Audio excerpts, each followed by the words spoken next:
why am I here? Should I be here? But in fact, I think what I've learned to do is try and introspect. Why are you in the room? Why are they listening to you? Why do they believe in you? Yeah, so I was adopted straight from birth. And I think with any adopted child, they immediately go through a level of trauma. It's almost they are grieving from birth because there's a switch from one parent to new parents. I speak to a therapist every 2 weeks about internal politics, about external things. I am an adrenaline junkie, but that's not jumping out of an airplane level. It's pitching for business, sales, the boxing, the events, the rugby. It all ties into the same part. Rob lost his son Oliver over 10 years ago, but born out of that was Oliver's Wish, the charity that we represent. They're currently, Simon Pilkington and Rob are running 6 ultramarathons back to back right now. This is leadership, right? They could wake up and be, I'm not successful at work. I've got too much on. I don't look how I should. I'm not as fit as I should. I don't earn as much money as my friends. I don't have the car I want. And subconsciously, before you've got out of bed and got to brushing your teeth, you're already bullying yourself across multi-facets. Welcome to the iGaming Leader podcast, where we uncover the human side of some of the most inspirational leaders in our industry. I'm your host, Leo Judkins, and as an ex-iGaming director turned performance coach, I've worked with over 200 leaders from companies like Entain, 365, Flutter, and many more to help them build the habits to achieve sustainable high performance. In these episodes, we share exactly what it takes for you to achieve the same. So with that being said, let's dive in.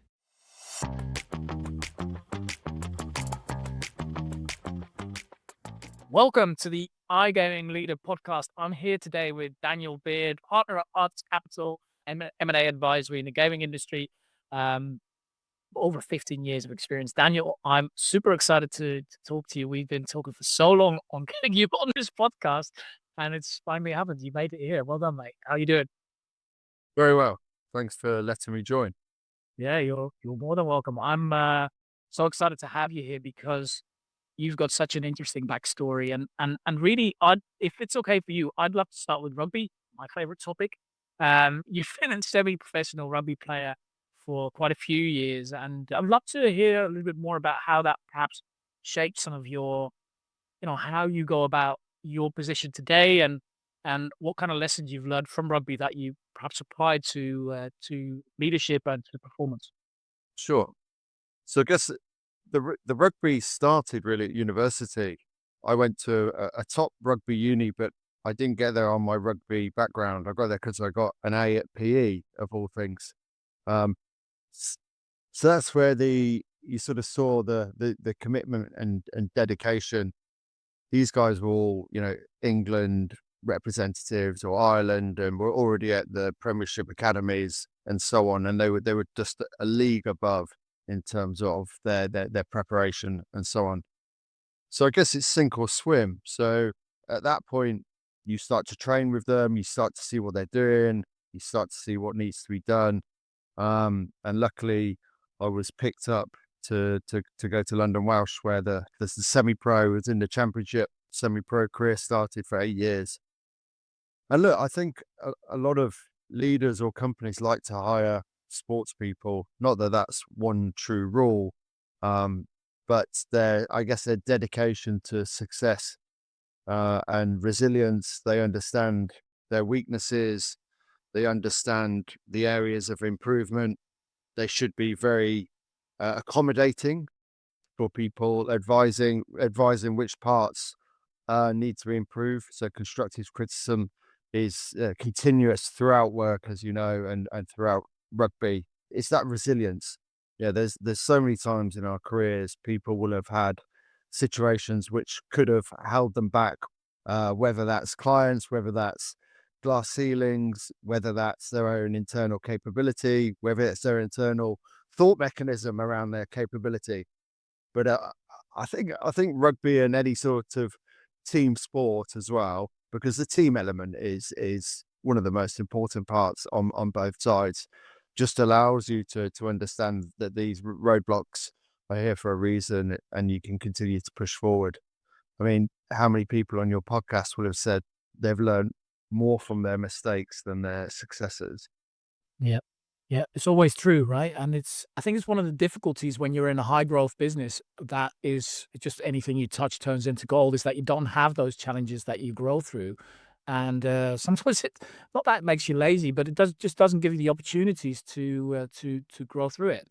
Um, so yeah, that makes sense. Like one of the things I'd love to hear a little bit more about rugby or team sports in general is that I think one of the things that most people find difficult in their teams at work is to create that high performance environment, where when you're on the pitch or on the training field, you just expect more from the guy next to you, right?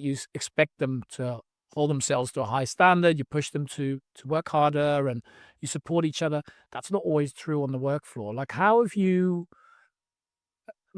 seen that develop maybe in your career with holding each other to a higher standard, not necessarily through, the manager pushing you, but more as peers together?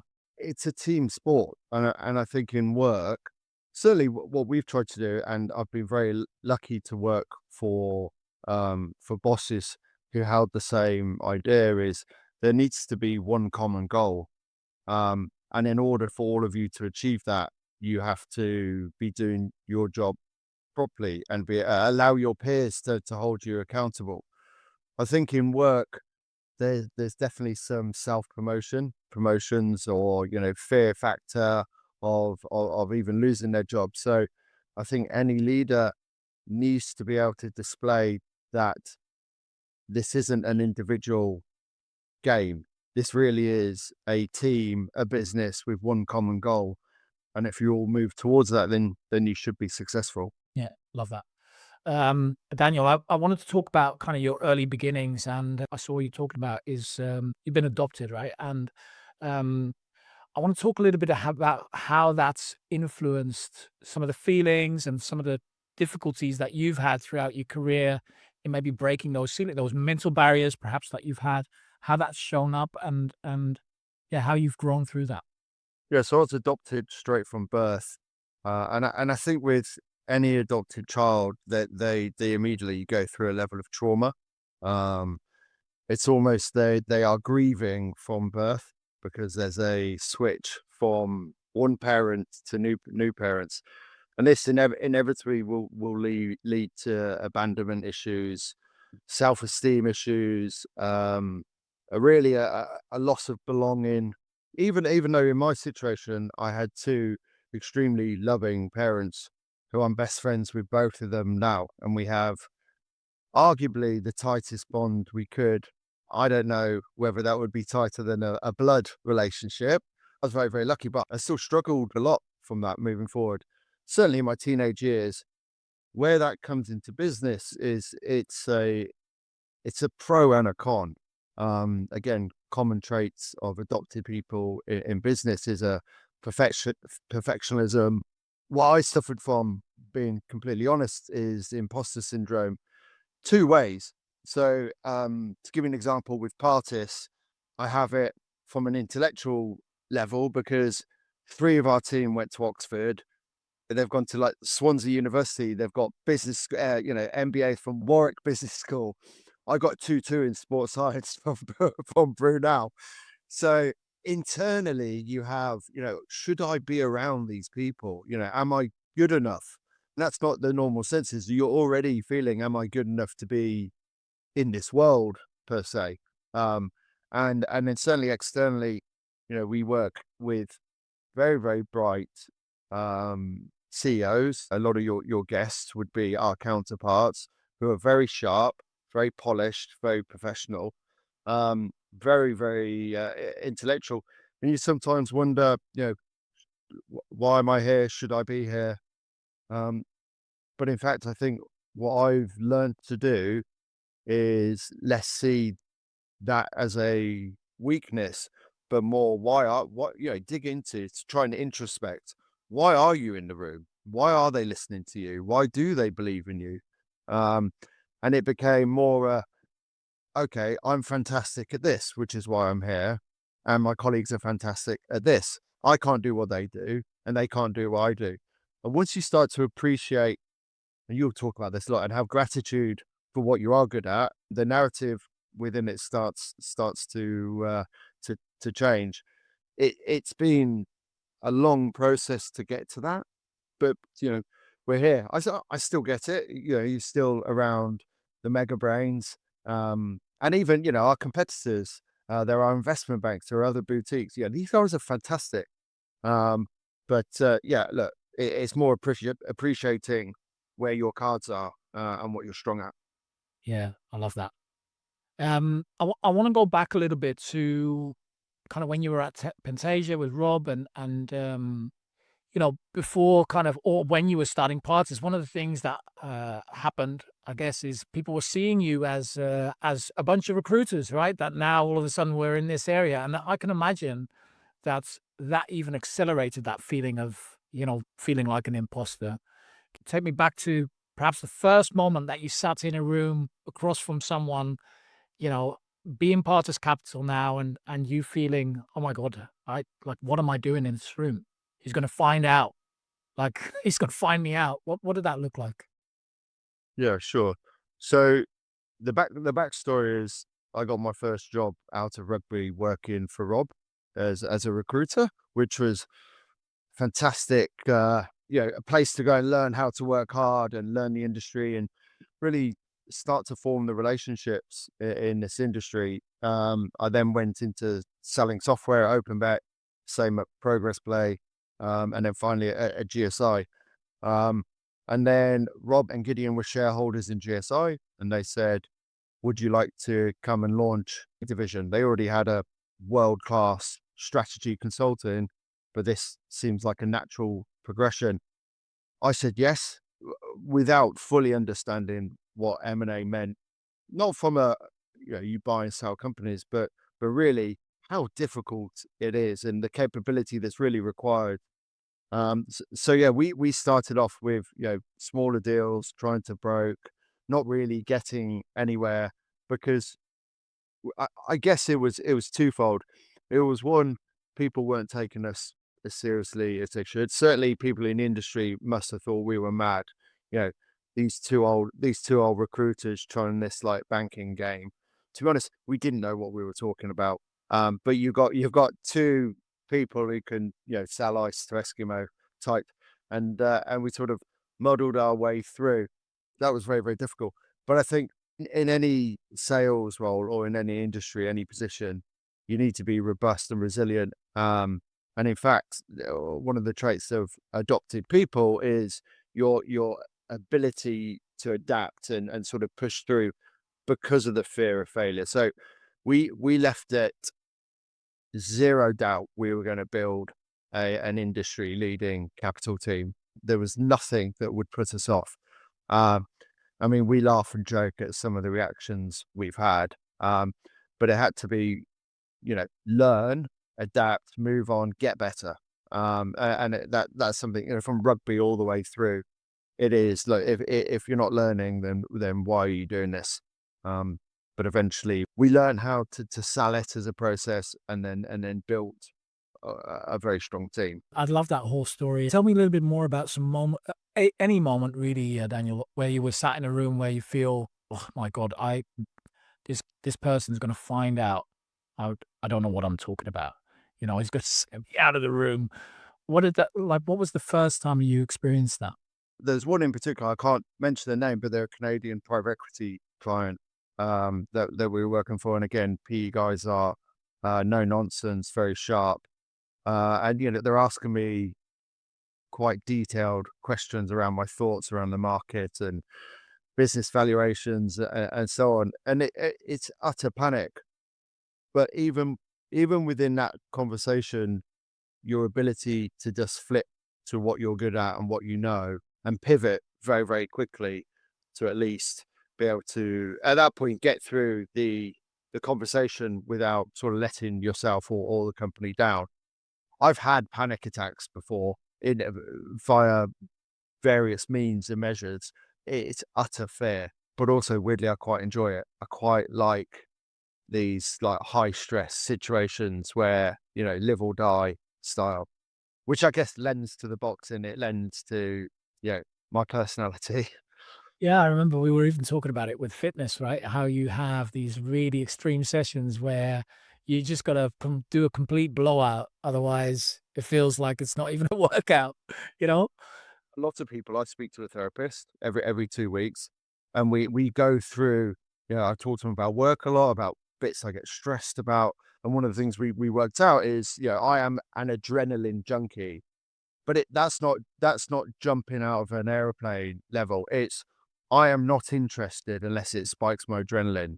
So, pitching for business, sales, you know, the boxing, the events, the rugby, it all ties into the same part. So yeah, these highly stressful situations, they're almost cathartic for me. Even though you get anxiety before you're going in, it's stressful when you're in there. But then afterwards you feel like you've ran up a mountain. So let's talk a little bit about the boxing, Rob, in that context, and what that's all meant for you. So take me back to when you first met each other and how that relationship has formed over the years. If some of the best things that you've done throughout your career with him, because I was so inspired when I first heard it. So I'd love to hear it kind of from your side. Yeah, sure. And this ties into, previously you asked me who's been the biggest influence on me. And by far number one is Rob. From giving me a chance at 22 to come and work for his business. But obviously that relationship has formed. It was work, and I'd say we're more sort of best mates and friends than colleagues now. Um, but we've obviously worked for him at Pentasia. He was a shareholder at GSI. He then allowed me to come back in as a partner into Partis.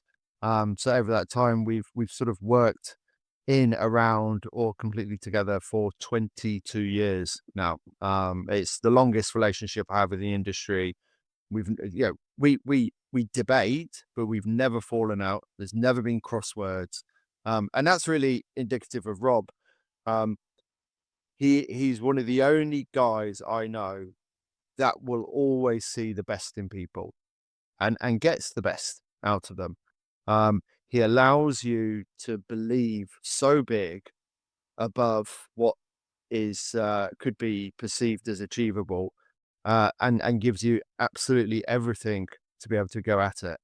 And then, unfortunately, on the boxing side, Rob lost his son Oliver over 10 years ago. But born out of that was Oliver's Wish, the charity that we represent. They're currently, Simon Pilkington and Rob are running 6 ultra marathons back to back right now. And this is leadership, right? This is a guy who's a heavy bloke showing the world, pushing himself through things. And he's like this in business. There are no obstacles. So I'm a patron of Oliver's Wish, and we raise money for the charities. We always wanted to do a boxing event. So the last 2 years we've had 12 executives fight each other, and we're pushing towards making over 500,000 now for the charities. Amazing, mate. Tell me back to that first boxing event, Daniel. How did that go? And what were some of the? I don't think we had even spoken to each other back then, but I still remember all of the media attention around it and like how big it was. So take me back to the build up to that and how that eventually unfolded that very first time. Yeah, and I'll tie this into leadership, as that's the name of the podcast, because this is where I think the industry is unbelievable. So we had 12 people raise their hands. They'd never boxed before. They are putting themselves into a quite an exposed position in our industry. We sell it out. There's 55 tables at the Hilton. It sells out in 2 or 3 weeks. Um, and this is where they're leaders in my mind because they're boxing. All the sponsors that came in, they are not doing it like a B2B awards. They're not doing it to win clients. They are doing it to be a community, to stand behind a wonderful charity, which was obviously came out of an awful event. Um, and then everyone else who contributed, the videos that people sent, the buying of tickets. Listen, I'd say collectively, the industry is leading by helping these organizations for absolutely no return. That it is so humbling when you you launch these events. So we sold out. We had 6 fights, a fantastic event, massive follow up. Everybody was asking afterwards, when's the next one? So we did one the next year. And SBC were fantastic. They run events like no other, extremely professional. The music, the theatre, our presenters, we had Natalie Pinkham and James Haskell that year. Obviously, rugby would be close to you. We had David Flatman the following year. We're looking to do it this year. There's going to be some surprises again. So, like, from a leadership, from an individual to companies to managers within, yeah, that's fantastic leadership, right? To support an event. Really amazing. Coming out such a dark, like horrible thing. That getting together. I think that's one of the beautiful things about gaming, right? It's global, but it's also super tiny, right? We're such a small industry, really, where everybody knows everyone, and yeah, amazing. Hey, if you're a VP, a director, founder, or executive in iGaming, and you want to achieve sustainable high performance without sacrificing your personal life or your well-being, then the iGaming Leader Mastermind might be your kind of thing. It is a highly vetted community in which we work together with other iGaming leaders in the industry to achieve that sustainable high performance. Because leadership in iGaming can be really lonely and isolating. But when you've got the right people around you, it can make such a difference to your performance, your productivity, and your personal life. So if that's something you want to know a little bit more about, head over to igamingleader.com and apply to join. If you think about today, Daniel, what are some of the things that you've taken away from organizing those events, and how has that affected you personally, professionally? Seeing what happened to Anna, his wife, obviously you can't help but reflect on your life, and you can't help reflect on what's important. We talk about value trees. What are your top values and priorities? And of course, because I suffer from some of the parts that came out of being adopted, and I over compete. I'm a perfectionist. I take on more work than I should. I drive myself. I work weekends. I work evenings. So how we talk about burning out. I take myself to the limit, I think, most weeks. But I am better. We can come on to, Craig, who's been a big influence. I'm better at managing that, but the huge sense of being overwhelmed for the majority of the week is quite common. So I think having seen what happened from that has quite helped me reevaluate what's important, building when's the time to compress, and allow myself to feel less pressure. The fear of failure and the fear of being rejected by a client, I will take that way more personally than someone that doesn't have my background. They say it's not personal, it's business. Well, for me, it's all personal. Look, it's made me reevaluate. Life's not about success and money. Success linked to money and deals. There's much bigger values out there. Yeah, thank you for sharing that. That's so powerful because it's easy to always power through. Well, it's not easy, but that's the default mode, right? Power through, keep going, pressure through, don't take rest, never stand still, because standing still is like going backwards. You mentioned Craig in helping you with that. Talk a little bit more about that and what's happened, how that kind of materialized itself, and what some of the outcomes are of that help that you've had. Yeah, so it's a gentleman called Craig White. He was the strength and conditioning coach for Wasps, for Wales and the British Lions. So he effectively took himself as far as he could from a physical performance of humans, and then pivoted straight into, I want to get to the best in the world at mental performance.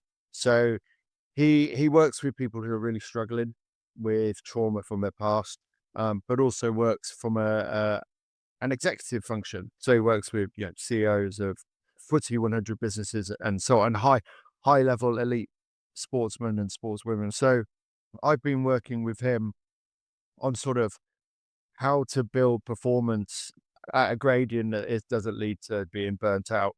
I've done 5-day men's retreats with him because I guess a lot of it, anyone who's done therapy will know it's about talking to their inner child a lot of times, right? And hugging that inner child, or apologizing or forgiving or whatever it needs to be. So it's really sort of modules around loving yourself before being appreciative of yourself, and gratitude. And that can be for people that just want to get on in their relationships.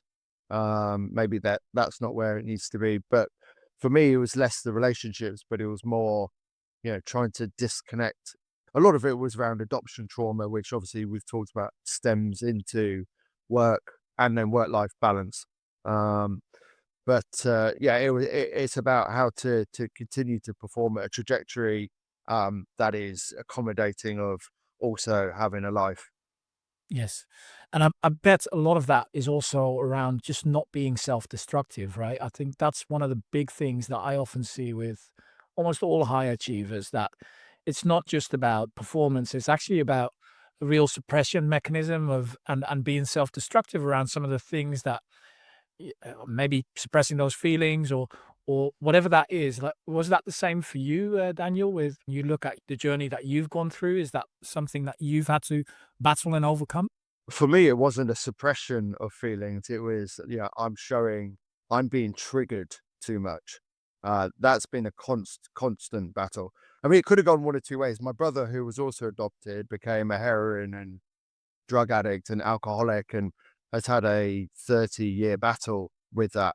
Whereas I sort of found sport and I guess the right people around me. So we had the same trauma, but you'll see you could go two ways. But with my way, it was more I was still very triggered and emotional and allowing things to be very personal with me rather than seeing it as another. If you said, look, go and win 10 deals, I'll see it as a challenge. But if someone doesn't respond to me on email or ignores me, I'm offended by that.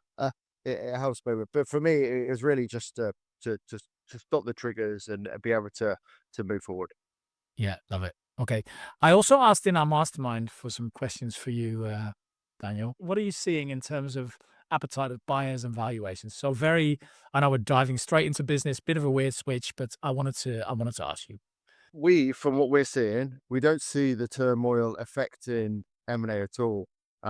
In fact, we're seeing a complete U-turn from the last 12 to 24 months where buyer appetite has increased. What you have seen is valuation multiples be reduced, um, and a number of the very large strategic players have now said they will consolidate into existing positions, which they haven't done before. The buyer market is very buoyant. There are a number of new funds that have been created to look at M&A on both grey and white. We don't play at the league where perhaps, raising debt for DraftKings to go and buy Entain. We don't play at that level. So we're on small mid-cap M&A, it's extremely buoyant. There's cash available, there's cash on balance sheets, they have debt provisions, they have credit facilities. So we're seeing it as there is no issue right now. But M&A is cyclical. I've been through this twice now, like the ups and the downs. The 3 years ago, there were all the SPACs that happened in the US. And then that wave emptied, and then there was a different vertical. So look, this is the busiest we've ever been at Partis. Last year we did the most deals we've ever done. We did 6 deals for a small boutique. We're very proud of. Yeah, I love that, man.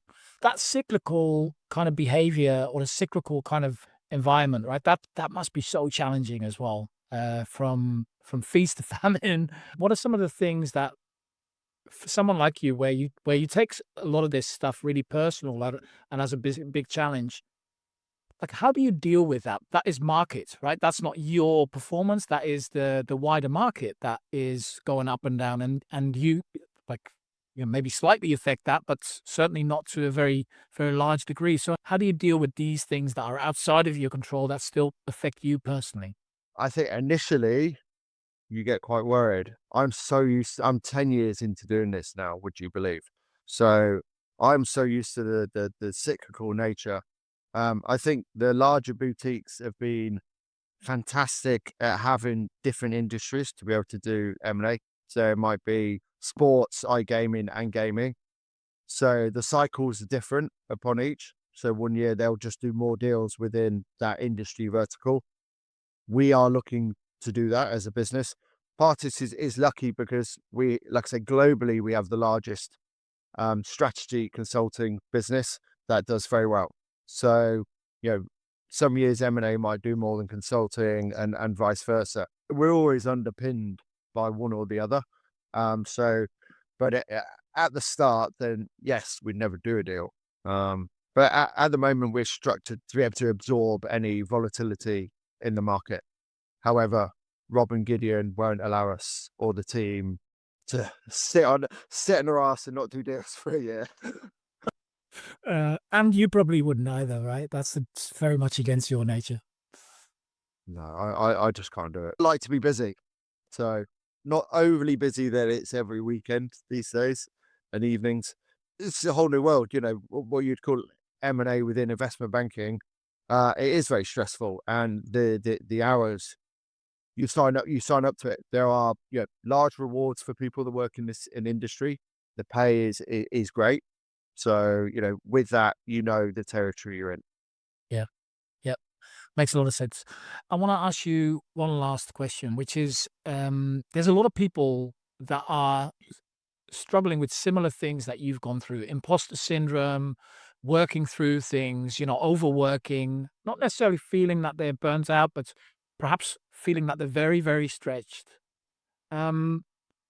If you're in that situation, for somebody listening, right? If somebody is in that situation, what's one small step that you feel someone could take that would help them the most? If they feel overwhelmed, you have to start putting workloads into buckets and then those buckets into priorities. Because, our to-do list could be, 100 by the end of the week. So I feel as long as there's progression and you're working on the highest priority. I am the king of doing 20 things at once and then not completing any. To give an example, I haven't put my expenses in for 16 months because I can't. The thought of doing it is worse than actually do it. But no, I think prioritization and putting things in buckets. What's most important, and also what do you need to do that day? And maybe that is not all 100 items. It's if I can get these 15 for today, that's a good day. And then reward yourself with some kind words towards yourself. And that's actually an interesting point. I once did this 3-day retreat called Landmark, which was, again, personal development. One of the things they will teach you is how many people wake up in the world and subconsciously are already bullying themselves. So they could wake up and be, I'm not successful at work. I've got too much on. I don't look how I should. I'm not as fit as I should. I don't earn as much money as my friends.